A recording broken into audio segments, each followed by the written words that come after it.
адал қызметшіні ұры деп айыптап, шөл далаға қуып жібергені туралы хикая. Бірақ Алла оған ешкімнің ойына келмеген ризық есігін ашты. Шөл даланың шетінде орналасқан шағын бір ауыл бар еді. Онда балшықтан соғылған соңғы үйлер алтын түстес құм төбелермен түйісетін. Бұл ауылдағы өмір солтүстіктен ағып өтетін ескі арықтың баяу суындай сабырмен өтетін. Үйлер бір-біріне жапсарлас салынған. Қабырғалары жаздың аптап ыстығы мен қыстың қақаған суығынан жарылып кеткен.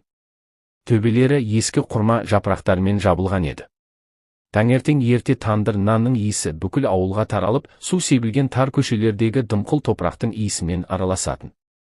Ал кешке қарай иттердің үрген дауысы тыныштықты бұзып келе жатқан түннің жалғыздығын сездіріп тұратын. Ауыл адамдары бір-бірін жақсы танитын. Қуаныш пен қайғыны бірге бөлісетін. Бірақ кімнің бай, кімнің кедей екенін, кімнің жер иесі, кімнің қызметші екенін де жақсы білетін. Сол ауылда Мүбәрак есімді бір адам өмір сүрді. Ол ауылдағы ең бай саудагердің үйінде адал қызметші болып жұмыс істейтін. Жасы орта шамадағы, арық денелі, күннің астында ауыр еңбек еткеннен терісі қоңырқай тартқан адам еді. Оның көздерінен ешкім жасыра алмайтын адалдықтың нұры байқалатын. Үстіндегі киімі бірнеше жерден жамалған болса да, әрдайым таза жүретін.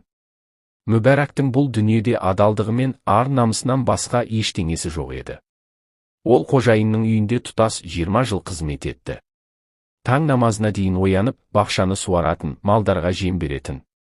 Түнге дейін бәрінің орнында екеніне көз жеткізіп жүретін. Бірде-бір тиын ұрламады, бірде-бір өтірік айтпады. Қожайынның қойларын өз малы сияқты бағып, тауарларын өз қазынасындай қорғайтын. Оның қожайыны Қажы Рашид деген өте бай адам еді. Ол мата мен дәмдеуіш саудасымен айналысатын. Үлкен үйі ауылдың дәл ортасында орналасқан. Биік таспен бекітілген балшық қоршаумен қоршалған. Ауыр ағаш қақпасы ашылған сайын зәреңді ұшыратын, сықыр дыбыс шығаратын, үйдің іші кең, жиһаздары қымбат, дастарханы ет, май мен балдан босамайтын. Бірақ Қажы Рашидтің жүрегі үйіндей кең емес еді. Ол қатыгез әрі сараң адам болатын. Адамдарды тек өзіне қызмет ететін құрал ретінде қарайтын. Мүбәракқа мардымсыз ғана ақы төлейтін, демалысты да сирек беретін. Соған қарамастан Мүбәрак сабыр ететін. Өз-өзіне, Алла бәрін көреді, Алла маған жеткілікті деп айтып жүретін. Ол мал қорасының жанындағы кішкентай бөлмеде тұратын. Қыста дымқыл, жазда қапырық бөлме болса да, ешқашан шағымданған емес. Қажы Рашидтің Сәлім атты жалғыз ұлы бар еді. 20-лар шамасындағы бұл жігіт әкесінің мінезін ғана емес, одан да асырып алған болатын. Өте тәкаппар, менмен еді. Қызметшілерге менсінбей қарайтын. Өзіне ақша аямай жұмсап, ең қымбат киім киіп, ең жақсы аттарды мінетін. Ал Мүбәракқа түкке тұрғысыз адамдай қарайтын. Ол адал қызметшіні көпшіліктің алдында қорлап, шамасынан тыс жұмыс істеткеннен ләззат алатын. Бір күні Қажы Рашид сырқаттанып, үй мен сауда істерін ұлы Сәлімге тапсыра бастады. Міне сол кез Мүбәрактың нағыз сынағының басталуы еді. Сәлім үйдің есеп-қисабын тексеріп, шығындарды қысқартудың жолын іздеді. Ол әкесіне өзінен де қатал әрі іскер екенін дәлелдегісі келді. Сөйтіп, 20 жыл бойы адал қызмет еткен Мүбәракқа қарап, одан тек арылуға болатын ауыртпалықты ғана көрді. Бір күні Қажы Рашидтің бөлмесінен алтын динарлар салынған әмиян жоғалып кетті. Көп ақша болмаса да, күмән тудыруға жеткілікті еді. Сол күні Мүбәрак әдеттегідей бөлмені тазалауға кірген болатын. Сылтау іздеп жүрген Сәлім осыны пайдаланып қалды. Ол үйдің ауласына қызметшілер мен көршілерді жинап алып, «Уа, адамдар! Біз 20 жыл сенген мына адам бізге опасыздық жасап, үйімізден ұрлық жасады», деп айқай салды. Мүбәрак тұрған жерінде қатып қалды. Төбесінен жай түскендей болды. Көзіне жас алып, «Уа, мырзам! Мен ешқашан ештеңе ұрлаған емеспін. Алла куә, мен бүкіл өмірімді осы үйге, адал қызмет етуге арнадым», деді дірілдеген дауыспен. Сол күндердің бірінде Қажы Рашидтің бөлмесінен алтын динарлар салынған әмиян жоғалып кетті. Ол аса үлкен сома болмаса да күдік тудыруға жеткілікті еді.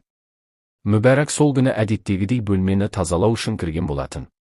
Мұны сылтау іздеп жүрген Сәлім бірден пайдаланып кетті. Сәлім өз дегеніне жетті.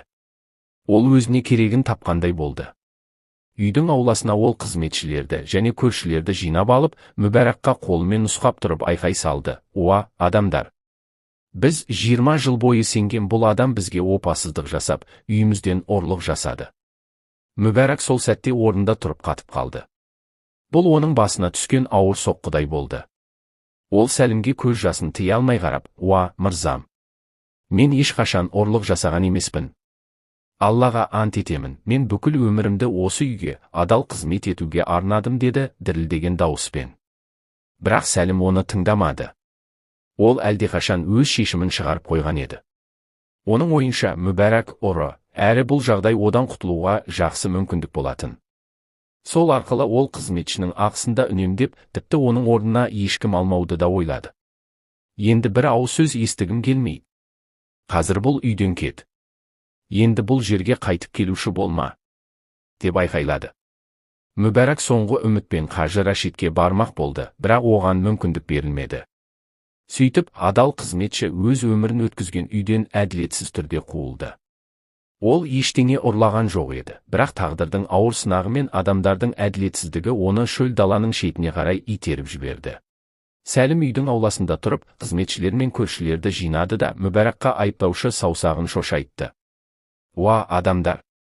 Біз 20 жыл бойы сенім артқан бұл адам бізге опасыздық жасап, үйімізден ұрлық жасады», деп айқайлады ол. Мүбәрак сол сәтте орнында селк ете қалды. Бұл оның басына найзағай түскендей әсер етті. Ол Сәлімге жасқа толы көзбен қарап: «Уа, мырзам, мен ешқашан ұрлық жасаған емеспін. Аллаға ант етемін, мен бүкіл өмірімді осы үйге адал қызмет етуге арнадым», деді дірілдеген дауыспен. Бірақ Сәлім оны тыңдағысы келмеді. Ол әлдеқашан өз шешімін шығарып қойған еді. Оның ойынша Мүбәрак ұры, әрі бұл жағдай қызметшіден құтылуға жақсы мүмкіндік болатын. Сол арқылы ол жалақыны үнемдеп, тіпті ешкімді алмауды да ойлады. «Бір ауыз сөз естігім келмей. Қазір-ақ үйден шық. Енді бұл жерге қайтып келуші болма», деп бұйырды ол. Мүбәрак Қажы Рашидке жетуге тырысты, бірақ қарт адам науқас болып төсекте жатқан еді. Сәлім ешкімді оған кіргізбеді.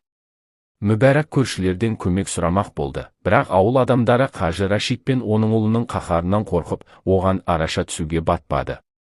Сол кеште, суық қысқы түнде Мүбәрак ауылдан қуылды.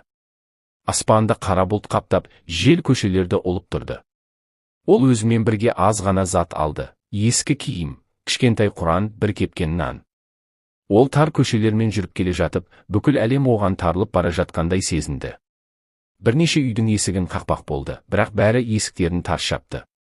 Өйткені бәрі Сәлімнің оны кім паналатса, жауым болады деген сөзінен қорқатын. Мүбәрак қараңғы көшелермен жалаң аяқ жүрді. Суық балшық жер аяғын тоңдырып бара жатты. Көз жасы үнсіз ағып жатты. Ақыры ол ауылдың шетіне, шөл даланың басталған жеріне жетті. Артында есіктері жабылған ауыл, алдында шексіз құм теңізі жатты. Оның басқа амалы қалмады. Ол шөлге қарай бет алды. Қайда барарын білмесе де өзін Аллаға тапсырды. Жел күшейіп, құм бетке ұрып тұрды. Алыстан найзағай жарқ етіп, жерді дірілдетті. Кенет нөсер жаңбыр құйып кетті. Мүбәрак әрең жүріп келе жатты. Таудан құлап түскендей тастарға сүрініп, шаршаған күйде алға жылжыды. Бір сәтте ол әлсіз жарықтың жарқылын көрді, үңгір секілді бір тесік байқалды. Қалған бар күшін жинап, сол жерге жетті. Бұл расында да шағын үңгір еді. Құрғақ, бірақ тар. Мүбәрак ішіне кіріп, тас еденге отырып қалды. Суықтан қалтырап, қалтасынан дымқыл нанын шығарып қарады. Бұл оның бүкіл дүниедегі жалғыз азығы еді. Ол жай ғана ақырын жей бастады. Көз жасымен араласып кетті. Сосын қолын көкке көтеріп: «Уа, Раббым! Мен ұрлық жасамағанымды өзің білесің. Мен адал қызмет еттім. Егер бұл сынақта қайыр болса, сабыр бер. Егер бұл зұлымдық болса, сен маған жеткіліктісің», деді үні тұншығып. Сол түні Мүбәрак үңгірде мазасыз ұйқыда жатты. Қорқынышты түстер көріп, жиі оянып отырды. Таң атқанда әлсіз күн сәулесі үңгір ішіне түсті. Дауыл басылып, аспан ашық еді. Ол орнынан тұрып, үңгірді тексере бастады. Тар ғана кеңістік, бірнеше метр тереңдік, бірақ түкпірінде бір нәрсе өзгеше көрінді. Қабырға табиғи емес, әдейі жабылғандай еді. тастар үйіліп тұрған. Жүрегінде түсініксіз бір сезім пайда болып, ол тастарды бір-бірлеп алып тастай бастады. Не үшін жасап жатқанын өзі де білмеді. Ұзақ еңбектен кейін қабырға ашылды. Ар жағында кішкентай жасырын қуыс бар еді. Сол сәтте ішке жарық түсті де бір нәрсе жалт етті. Мүбәрак жақындап қолын созды. Бұл ескі қыш құмыра екен. Оны абайлап көтеріп, қақпағын ашты, сол сәтте жүрегі тоқтап қала жаздады. Құмыра алтынға толы еді. Алтын динарлар, қымбат әшекейлер мен асыл тастар көзді шағылыстырып жарқырап тұрды. Ол өз көзіне сенбей, дірілдеген қолымен көзін уқалап қайта қарады. Бұл түс емес еді. Бұл нағыз қазына болатын. Ерте замандардан қалған, мүмкін керуендер немесе қарақшылар жасырған байлық, олар шөл далада жасырынған болатын. Мүбәрак жерге отырып, жылай бастады. Бірақ бұл жолы ол қайғыдан емес, таңданыс пен шүкіршіліктен жылады. Оның көз жасы, Алланың мейірімін өз көзімен көрген иман иесінің көз жасы еді. Ол дауыстап, пәктігіне мақтау болсын, уа Раббым. Мені зұлымдықпен қуып шықты, ал сен маған сый бердің. Олар маған есіктерін жапты, ал сен маған ешқашан ойламаған есік аштың. Деді. Мүбәрак қазынаны алып, оны жақсылап орап, үңгірдің ішінде қауіпсіз жерге жасырды. Содан кейін сыртқа шықты. Ол енді жай ғана әрекет етпей, ақылмен ойлай бастады. Өйткені ол бұл қазынамен ауылға қайту күдік тудыратынын жақсы түсінді. Сондықтан ол сабырмен әрекет етуді шешті. Бірнеше миль жүріп, оны ешкім танымайтын басқа ауылға жетті. Сол жерде алтынның бір бөлігін сақтықпен сатып жіберіп, өзіне қажет заттарды алды. Бір есекпен аз ғана тауар сатып алып, қайта өз ауылына оралды. Бірақ бұл жолы ол құл емес, қарапайым саудагер еді. Ол ауылдың базарына келіп, қарапайым шатыр тігіп, мата мен дәмдеуіш сата бастады. Бастапқыда оны ешкім танымады. Ол киімін өзгертіп, сақалын сәл өсірген еді. Бірақ уақыт өте келе адамдар оның адалдығын, әділ бағасын және жомарттығын байқай бастады. Мүбәрактың саудасы күннен күнге дамыды. Ол шағын дүкен ашты, кейін екіншісін, сосын үшіншісін ашты. Ақырында ауылдағы ең үлкен саудагерлердің біріне айналды.